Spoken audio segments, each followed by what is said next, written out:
Good afternoon. This is All India Radio and I am Valsa Williams with the midday news.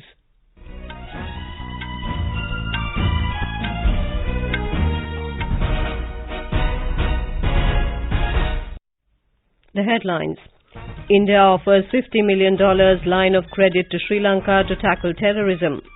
Prime Minister Narendra Modi says Sri Lankan President's visit is a testimony to time-tested ties between the two countries.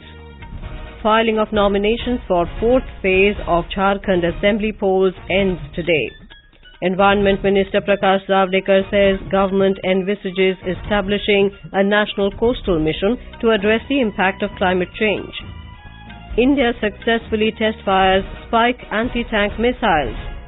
And in Syed Modi International Badminton Championships, Kidambi, Srikanth and Sourabh Verma to play their quarterfinal matches today.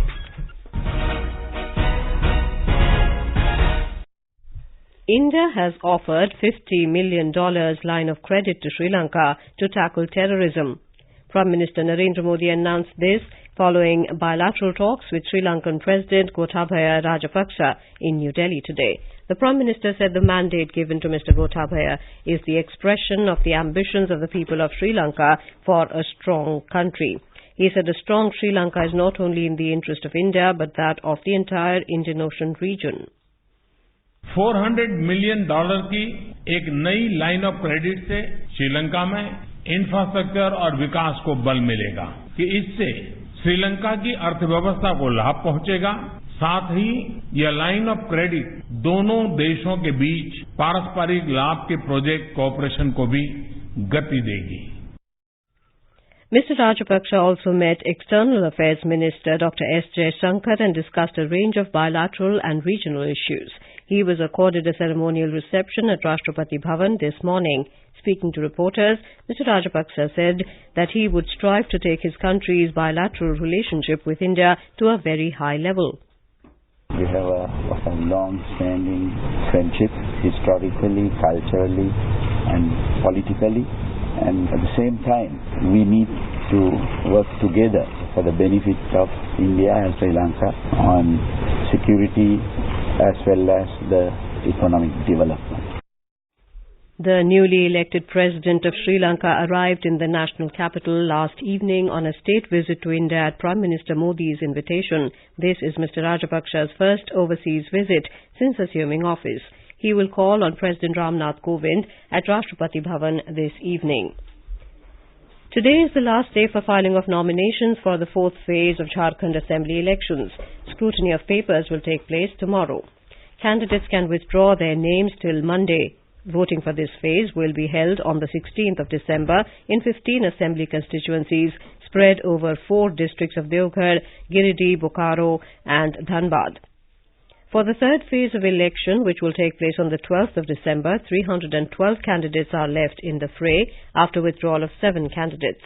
17 constituencies spread over 8 districts, including Ranchi, Kodarma and Hazaribagh, will go to polls in this phase. Meanwhile, all arrangements are in place for the first phase of assembly elections tomorrow. 13 constituencies spread over 6 districts, Chatra, Palamu, Gumla, Garhwa, Latehar and Lohardaga will go to polls in the first phase. Polling will start at 7 in the morning and will conclude at 3 p.m. Over 37,83,000 voters will decide electoral fortune of 189 candidates, including 15 women. Talking to AIR, Jharkhand Chief Electoral Officer Vinay Kumar Chaubey said that adequate arrangements have been made at all polling booths. इस चरण में हम लोगों ने 4892 मतदान केंद्र लोगों की सुविधा के लिए बनाए हैं और इसमें सारी जो बुनियादी सुविधाएं होती हैं जैसे कि शौचालय, पीने का पानी, शेड, ये सभी व्यवस्थाएं वहां पे की गई हैं। हम लोगों ने दिव्यांग मतदाताओं के लिए विशेष व्यवस्था की है जिसमें कि उनको घर से लेकर आना, उनका मतदान संपन्न कराना, फिर उनको सकुशल वापस घर छोड़ना, ये व्यवस्थाएं भी हो रही हैं। Our correspondent has filed this report on the security arrangements for tomorrow's polling. The Election Commission has instructed polling officials to reach their respective booths by this afternoon. 435 polling officials have been sent by helicopters. Polling staff at 1,269 polling booths of remote areas have already reached. Out of 4,892 booths, 1,790 have been declared most sensitive, while over 1,200 booths have declared as sensitive. Over 35,000 jawans of Central Paramilitary Forces have been deployed to ensure free and fair polls. Flag march has been taken out in Naxal-infested areas to instill confidence among voters. 4 helicopters have been pressed into service. With K.K. Lal's report from Ranchi, Renu Kataria, AIR News. Environment, Forest and Climate Change Minister Prakash Javadekar today said the government has envisaged establishing a national coastal mission under the National Action Plan on Climate Change. Replying to questions in the Lok Sabha, Mr. Javadekar said the mission aims addressing impact of climate change on coastal and maritime ecosystems, infrastructure and communities in coastal areas through mitigation measures. The minister said the government has launched Integrated Coastal Zone Management Project in 2010 to conserve, protect and manage the coastal and maritime ecosystems. The Integrated Coastal Zone Project in all the 13 coastal states. Now what we are launching in phase 2 will have budget of 5,600 crore. In that, all those measures where are needed because of coastal erosion that are also included. Information and Broadcasting Minister Prakash Javadekar has said all schemes announced by the Union Government and their related aspects are disseminated regularly by Prasar Bharati through All India Radio and Doordarshan in coordination with concerned ministries. Replying to supplementaries in the Lok Sabha, Mr. Javadekar said publicity of policies and programs of the Union Government is undertaken by the Ministry of Information and Broadcasting through its media units. सरकारी योजना जो जन कल्याण की है उसका सही लाभार्थियों तक और सबको जानकारी हो इसके लिए विभिन्न प्रकार से कार्यक्रम भी होते हैं और सभी प्रकार के इश्तेहार दिए जाते हैं। मूल मुद्दा उसमें लोक शिक्षण होता है। Rajya Sabha Chairman M. Venkaiah Naidu today expressed concern over the issue of child pornography during Zero Hour. He urged the members to discuss this issue in the House and give concrete solutions and meaningful suggestions to tackle this problem. He said an informal committee must be set up to discuss this issue. Yesterday, Vigila Satyanant of AIA-DMK raised the issue in the House during Zero Hour. Intervening on the issue, Women and Child Development Minister Smriti Irani assured that strict action will be taken against those who are involved in child pornography. Chief Minister Uddhav Thackeray will officially take charge of Chief Minister's office at Mantralay in Mumbai. Thackeray chaired a cabinet meeting at Sahyadri Guest House last evening after taking oath at Shivaji Park in Mumbai. Later addressing the press, the Chief Minister informed that he has sought information from the Chief Secretary about all government schemes for farmers. This is All India Radio giving you the news. For quick news updates, visit our News on AIR app and follow us on Twitter at AIR News Alerts. You can also visit our website www.newsonair.com. In Madhya Pradesh, the Indian Army has successfully test-fired 2 Spike long-range anti-tank missiles at Mao. Army Chief General Bipin Rawat and several commanders witnessed the firing of the newly acquired missiles on Wednesday. Spike is a 4th-generation missile which can engage any target with precision at ranges up to 4 kilometers. The Spike long-range anti-tank missiles will bolster the Army's firepower capability. In Chhattisgarh, 3 Maoists were arrested today from Dantewada district by a joint team of District Reserve Guard, District Police Force and a commando team of women security personnel. The Maoists were arrested from the jungles of Nahadi in Aranpur area during a search operation. One of the arrested Maoists had a reward of 3 lakh rupees on his head. Traffic on Srinagar-Jammu National Highway resumed today as the stranded vehicles were allowed to move.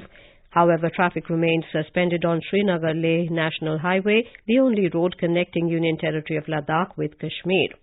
The Srinagar-Jammu National Highway was closed following snowfall at Kazigund, Banihal, Jawahar Tunnel and other areas since Wednesday night after heavy rain. National Highway Authority of India and Border Roads Organisation have pressed into service men and sophisticated machines to clear the snow and landslides on the highway. Various central Tamil Nadu districts, including Trichy, Pudukkottai and Thiruvarur, have declared school holiday today following intermittent rainfall. Due to waterlogging following yesterday's rain, traffic was affected in various parts in Trichy. There were reports of trees falling in some outlying areas, adding to traffic snarls. The city administration is working to clear the roads for traffic. Various central Tamil Nadu districts, including Trichy, Pudukkottai and Thiruvarur, have declared a holiday today for schools. Road traffic was affected in various parts of the city because of waterlogging. Some outlying areas of the city had reported fallen trees.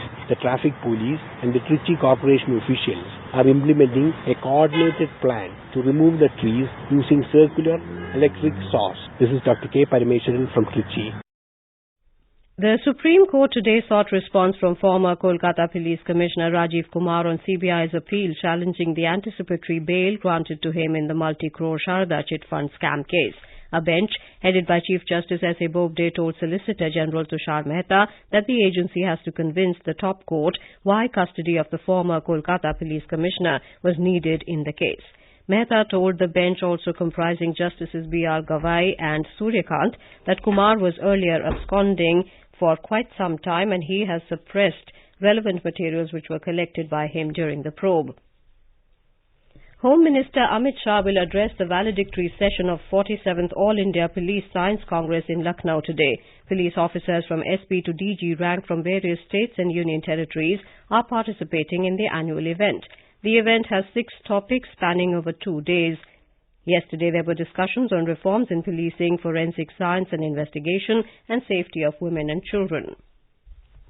President Donald Trump has announced the resumption of peace talks with the Taliban, but refused to give a timeline for the drawdown of U.S. troops from Afghanistan as he made an unannounced visit to American soldiers stationed in the war-torn country yesterday.